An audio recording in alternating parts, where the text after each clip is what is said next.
actually didn't know what a podcast was 9 years ago. And I didn't start listening to them until about 2 years ago. Yeah.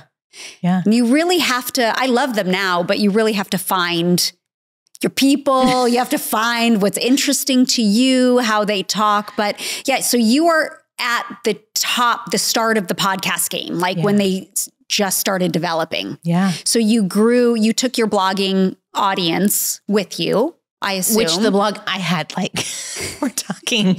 Are we talking 10 people hundreds. here? Okay, we're not hundreds? talking. Okay, we're not talking like hundreds of thousands. Yeah, no, God knew. Okay. I mean, if I'd put a book out then, it wasn't like I had this massive platform that I would be writing to. Yeah.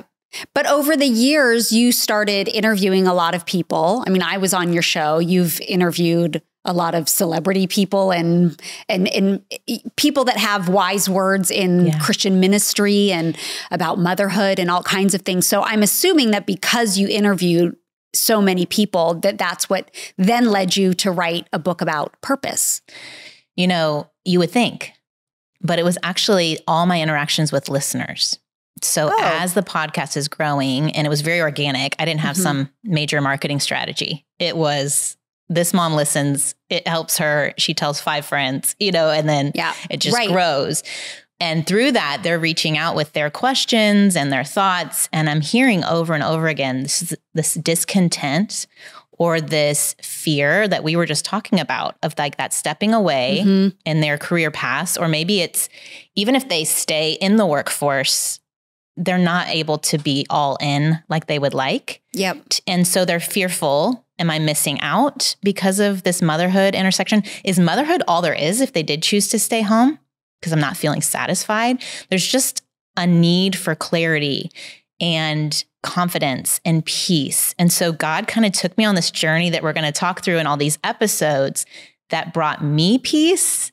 And then that I was able to communicate to other people. And so, you know, I found we were talking about the missing out. And for me personally, that was a theme all of my life. Like in my little years, I was homeschooled. And my favorite song that I would sing was from The Little Mermaid. I want to be part of that world.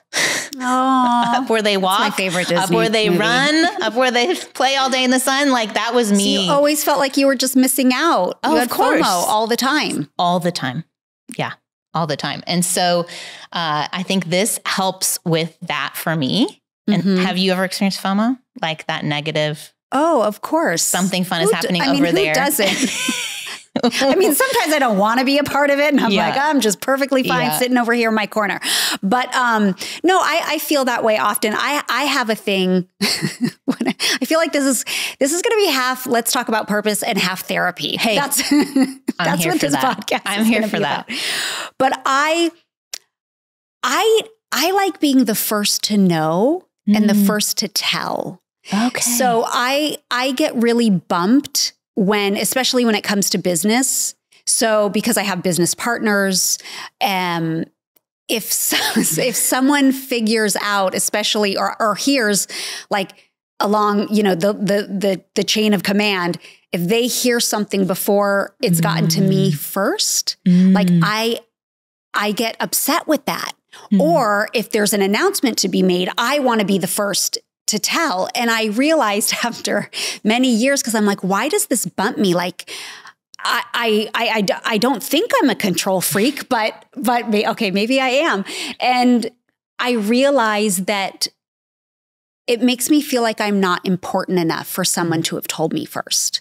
Yeah. Like I was forgotten about. Yeah. And I love how like you got there. Yeah. Like you noticed the behavior. Yeah. I either need to be the one who says first, or I need to hear about it first or tell first. And okay, what's behind that? And getting curious. Yeah. Like what is behind that?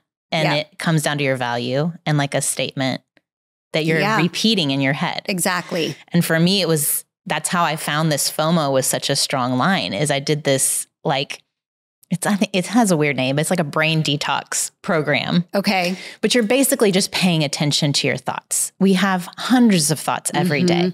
And so you would spend time journaling, like, what were 3 dominant thoughts I had yesterday?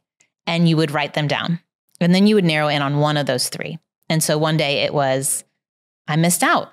Like whether it's you're home and you're seeing a friend and she's getting some speaking gig that you could never go to because there's no way you could make that happen. Or you are in your cubicle and you're seeing friends all playing pickleball and you're like, that can't happen for me. You're believing I'm missing out. Yeah. So I'm thinking that. And then in the process of detoxing that, I would write down and ask God, what's something you want me to think instead? That's great. And in that moment, supernaturally, he gave me the thought that if I'm in the middle of God's will, I'm never missing out. At 22 years old, when I was married and decided that I wasn't going to work anymore, well, 22 years old is usually the age where you start working. It's like that's where you're finding yourself and finding your career, except I had done that in reverse. I had an entire career and then had children. But the drive in me as a 22-year-old was like, but if I stop working, I'm actually taking a step back to raise my kids. Yeah. And I was very scared about it, even though I wanted to do it. So let me say, I made the choice to stay home with my kids because I wanted to be the one to raise them. But it took me a good 2 years to really find myself in motherhood and kind of resolve to being a full-time mom. Yeah. It wasn't easy. And, but in that, I look back and I would not say that my purpose was motherhood, but God helped me find my purpose during those 10 years of being a stay-at-home mom, because that's when my relationship with him grew. That's when I became intentional about my relationship with God. Yeah. And if I had been working like I always had, I know myself and I know how occupied my mind gets and busy and creative. And I love all those things, but I at least in my younger years, wouldn't have made space for God then. Yeah. But motherhood gave me that time and space, which kind of sounds crazy with 3 really young kids. But it was like when it was nap time or when they started school, that's when I would start talking to God and praying and having Bible study. And I found my purpose was in my relationship with him. I mean, that's the big picture. Yeah. So, but I struggled with it, let me tell you. Well, and what's awesome about your story is, like you said, it doesn't fit the mold. And I think that's where we feel that hopelessness or the lack of clarity is we're comparing to some mold. Whose mold? I mean, no story in the Bible is the same. God doesn't use a single person exactly the same, but we somehow hold up some mold as if we're falling short of it or we're too much for it. And I can so relate to finding God through the journey of motherhood. That's what he used to grow my faith. And I think if you are listening and you're not a mom, it doesn't mean you missed out on growing your faith. It just means, according to my friend Kat Armstrong, who came on the show once, I will quote people who I've learned from a lot because it's been a gift. She is a mom and she's been to seminary and written Bible studies, but she came on and she said, if you're a believer, Jesus gave us our ultimate calling, which is to go and make disciples. So there's your calling. Yep. Check. Yep. Now, where you do that are the various assignments you get throughout your life. And so for you in that season, from 5 to 22, the assignment was wherever he had you on Full House or other places. And then he said, okay, I'm assigning you to be home with 3 kids. Yep. And then now it's assigning you to this podcast, all these different places. And I think that is something that has brought me a lot of peace. It's also something I can give other moms, particularly who are like, is motherhood my ultimate calling? Because I'm not finding it to be fulfilling. Yeah. Or my friends who aren't moms. If that's the ultimate calling, then I'm missing out somehow.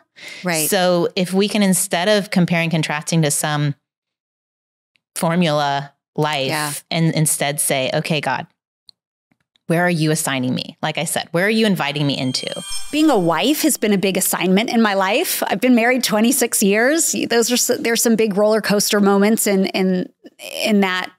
And still, I mean, I've got a lifetime, however long that is, and my husband's ahead of me. So being a wife is an assignment. And then I certainly have assignments throughout my career that I can look at. I mean, there are a lot of things that I do and companies that I own. I mean, I am an entrepreneur and have several businesses. Yeah. And so God's assigned me to this public space, but not just as an actor or a director, but with products and clothing and this podcast. And there's a lot of things. So I do wear a lot of different hats, but they are all very specific assignments. But I'm always looking for God in those assignments, particularly within work, because I don't work without purpose.